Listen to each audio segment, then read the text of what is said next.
Praise the lord.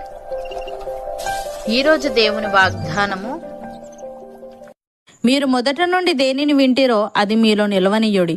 మీరు మొదట నుండి వినినది మీలో నిలిచిన ఎడల మీరు కూడా కుమారుని యందును తండ్రి యందును నిలుతురు. యోహాను రాసిన మొదటి పత్రిక 2వ అధ్యాయము 24వ వచనము.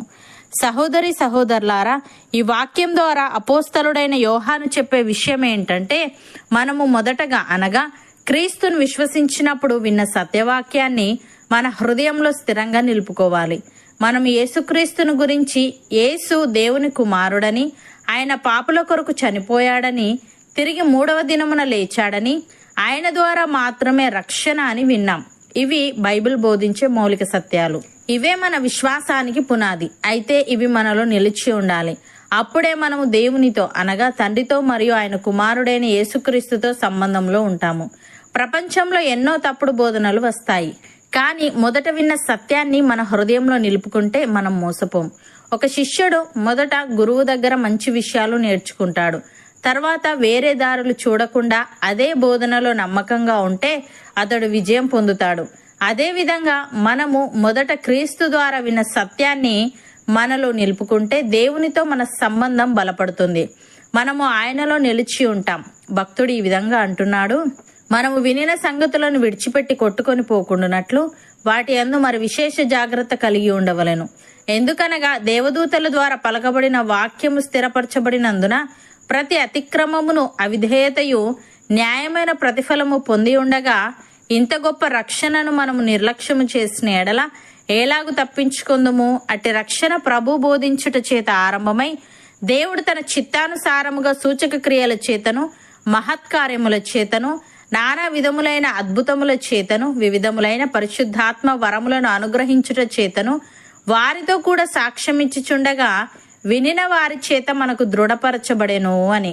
ప్రియులారా, జీవము గల దేవుని విడిచిపోవునట్టి విశ్వాసము లేని దుష్ట హృదయము మీలో ఎవరి యందైనను ఒకవేళ ఉండునేమో అని జాగ్రత్తగా చూచుకొనుడి.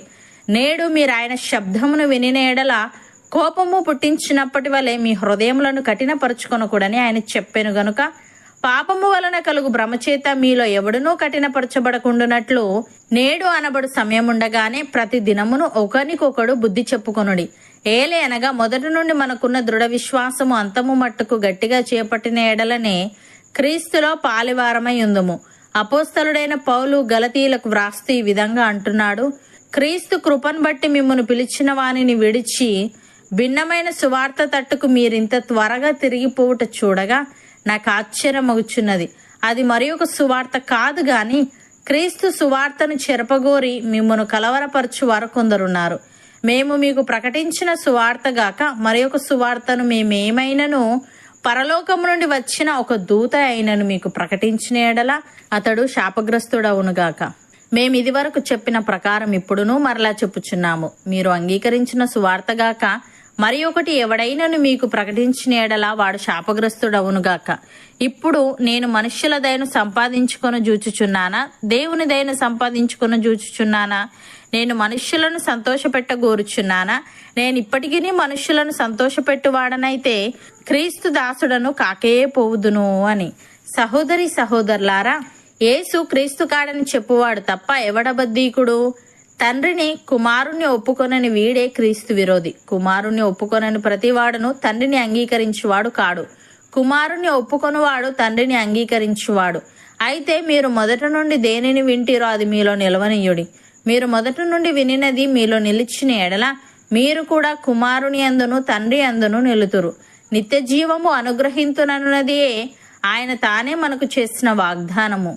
అవును అన్నవారు నాతో పాటు ప్రార్థనలో ఏకీభవించండి.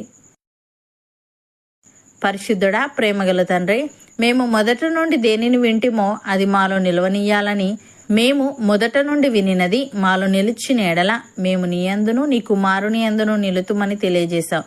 తండ్రి, నీకు స్తుతులు. దేవా, మేము వినిన సంగతులను విడిచిపెట్టి కొట్టుకొని పోకుండానట్లు వాటి యందు మరి విశేష జాగ్రత్త కలిగి ఉండే వారంగా ఉండుటకు సహాయము దయచేయమని, పాపము వలన కలుగు భ్రమచేత మాలో ఎవడునూ కఠినపరచబడకుండానట్లు నేడు అనబడు సమయముండగానే ప్రతి దినమును ఒకరికొకరము బుద్ధి చెప్పుకొనుచు మొదటి నుండి మాకున్న దృఢ విశ్వాసమును అంతము మట్టుకు గట్టిగా చేపట్టుటకు కృపచూపమని, నిత్య జీవానికి వారసులుగా మాలో ప్రతి ఒక్కరిని నీవే చేయమని యేసుక్రీస్తు నామమున ప్రార్థిస్తున్నాము తండ్రి. ఆమేన్.